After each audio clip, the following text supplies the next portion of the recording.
Burnout, traitement en 7 clés, outils de coach. Bonjour, je suis Mylène, l'auteure de cette chaîne Les Défis d'Ephyzen. Je suis coach et dans cette vidéo, je vais vous partager des clés pour traiter un burn-out, sortir d'un burn-out. Alors le terme traitement fait très maladie et vous allez voir, c'est pas tout à fait ma notion, ma vision, on va dire, du burn-out, même si je constate au quotidien qu'il y a beaucoup de manifestations physiques, je vais en reparler, mais vraiment mon idée d'avoir une approche positive, ouverte et plutôt de voir le burn-out comme une opportunité. Donc vraiment cet esprit coaching, c'est ce que je souhaite vous partager dans cette vidéo. Donc 7 outils de coach, 7 clés pour traiter votre burn-out, pour vous en sortir. Je vous ai partagé dans d'autres vidéos vraiment l'identification d'un burn-out, les symptômes du burn-out. Et ici, on va se concentrer sur comment faire quand le burn-out est là. Avant d'aller plus loin, si vous n'êtes pas encore abonné à cette chaîne YouTube, vous pouvez vous abonner en cliquant sur le bouton s'abonner. Et puis n'oubliez pas d'activer la petite cloche pour être informé de mes vidéos dès leur sortie.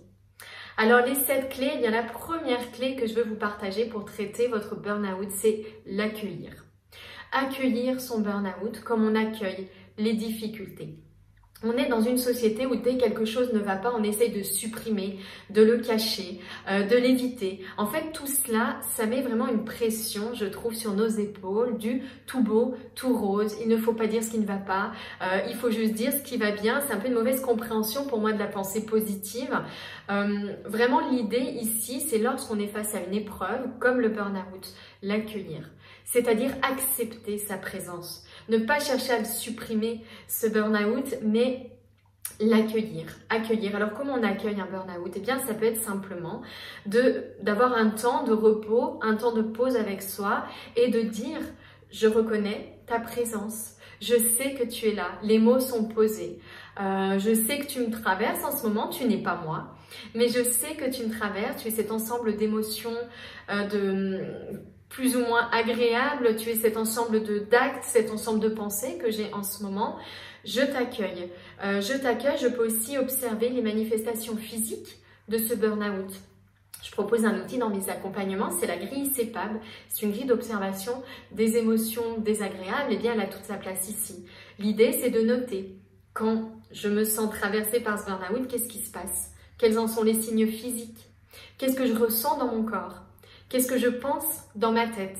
Donc, n'hésitez pas vraiment à avoir ce temps d'accueil. Deuxième chose, c'est de remercier votre burn-out. Alors, je sais que ça peut paraître compliqué de le remercier, mais essayez une seule seconde de le voir comme peut-être l'opportunité de dire stop, enfin, à quelque chose qui ne va pas depuis longtemps, comme un message que vous envoie votre corps, pour vous dire que peut-être votre place est ailleurs, de le voir comme un nouveau départ, de le voir comme une remise en question, une nouvelle page peut-être à écrire. Donc essayez de prendre un temps pour noter par écrit ce pourquoi vous pourriez remercier ce burn-out. Troisième clé que je souhaite vous partager, c'est vraiment l'idée d'apprendre à s'aimer. Il y a vraiment un travail de fond à faire lorsqu'on est confronté à une épreuve, c'est de prendre l'habitude de s'envoyer de l'amour, s'envoyer des bonnes ondes. Ça peut être simplement de vous glisser dans la peau de votre meilleure amie. Si votre meilleure amie venait vous voir en vous parlant d'un burn-out, en vous disant qu'elle traverse tout ce que vous traversez, que vous lui diriez-vous à cette meilleure amie? Puis une fois que vous avez fait cet exercice, de remplacer le nom de votre meilleure amie par le vôtre et de vous envoyer ces messages positifs à vous-même. Quatrième clé que je souhaitais vous partager, c'est vraiment la connaissance de soi. Le burn-out, c'est une occasion rêvée parce que votre corps dit stop et que vous êtes obligé de l'écouter, de faire enfin connaissance avec vous-même.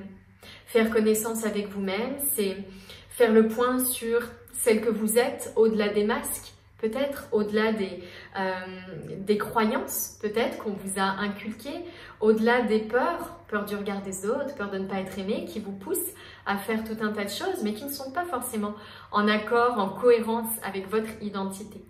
Donc prenez vraiment le temps de cette connaissance de vous-même. Pour info, moi je propose une méthode de coaching qui s'appelle le coaching de l'alignement projet, une méthode CAP, c'est une méthode de coaching que j'ai conçue, qui est vraiment entre le coaching et la thérapie, dans le sens où on va en profondeur dans l'être. Et vraiment la connaissance de soi, pour moi, c'est le fil directeur de n'importe quel cheminement. Et quelle que soit la difficulté à laquelle on est confronté, ça peut être un burn-out, ça peut être un manque cruel de confiance en soi, ça peut être un manque de temps, sentiment d'être submergé, le sentiment de passer à côté de sa vie. Eh bien pour moi la réponse est toujours la connaissance de soi et ce fil directeur qui est l'alignement. Je mettrai un lien dans le descriptif si c'est une notion qui vous parle et qui vous interpelle. 5e clé que je voulais vous partager, c'est l'idée de cultiver un état d'esprit proactif.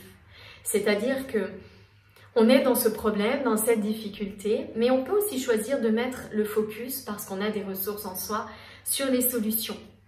Qu'est-ce que je peux mettre en place? Je me sens terriblement fatiguée. Qu'est-ce que je peux mettre en place? À cause de ce burn-out, peut-être je me sens totalement démotivée dans mon travail. Qu'est-ce que je peux mettre en place? J'ai le sentiment qu'il y a vraiment un décalage entre mes valeurs et mon travail. Qu'est-ce que je peux mettre en place? Vous voyez, on passe beaucoup de temps souvent à ressasser un problème. Essayez de prendre l'habitude, chaque fois que vous avez ces pensées de rumination, bien de vous accorder autant de temps ensuite pour des solutions, des pensées tournées vers la solution, l'action. Qu'est-ce que je peux faire maintenant pour éviter ça? Qu'est-ce que je peux mettre en place? Qu'est-ce que je peux faire pour moi aussi que j'attends souvent des autres?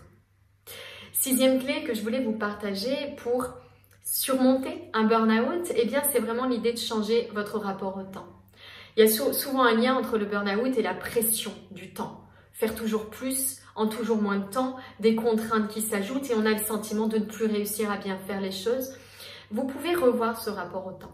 Là, vous êtes peut-être dans un temps subi. Vous avez l'impression de subir un emploi du temps surchargé. L'idée ici, et c'est en lien avec l'état d'esprit proactif, c'est de vous rendre compte qu'en réalité, vous avez le choix. Que tout ce que vous faites dans une journée, c'est vous qui l'avez décidé. Donc, essayez de revoir ce rapport au temps, de vous rendre compte que certes, vous n'avez pas le temps de tout faire, mais que finalement, c'est une bonne chose, parce que vous n'êtes pas là pour tout faire. Vous êtes là pour faire ce qui compte vraiment pour vous et qui est en lien avec votre identité, d'où la notion de connaissance de soi. Et j'arrive à la 7e clé, vraiment cette idée de trouver sa place, cette idée de mission de vie, cette idée de trouver sa voie. Moi, je suis convaincue qu'on a toutes et tous une place particulière à occuper et plus on va être dans cette place-là, plus on va se sentir bien, en cohérence, aligné. Ma méthode de coaching le disait, c'est l'idée d'alignement avant de passer en mode projet. Profitez de cette période de repos pour vous poser ces questions profondes. Qui suis-je? Quelle est réellement ma place? Et ensuite, eh bien, passer à l'action. Comment est-ce que je peux occuper cette place-là? Mais ne grillez pas, j'ai envie de dire, ne brûlez pas les étapes. Commencez vraiment par vous poser cette question du qui suis-je. Voilà les 7 clés que je voulais vous partager vraiment en mode coaching. C'est des outils que j'utilise moi-même dans mes accompagnements parce que j'accompagne beaucoup de personnes en burn-out. Je vous invite vraiment à essayer ces différentes clés. Vous posez des questions pour chaque clé. Vous demandez notamment comment est-ce que je peux le mettre maintenant en pratique. J'espère que ça vous est utile. N'hésitez pas à mettre en commentaire la clé que vous préférez notamment. Je vous dis à très bientôt. Belle journée et prenez soin de vous.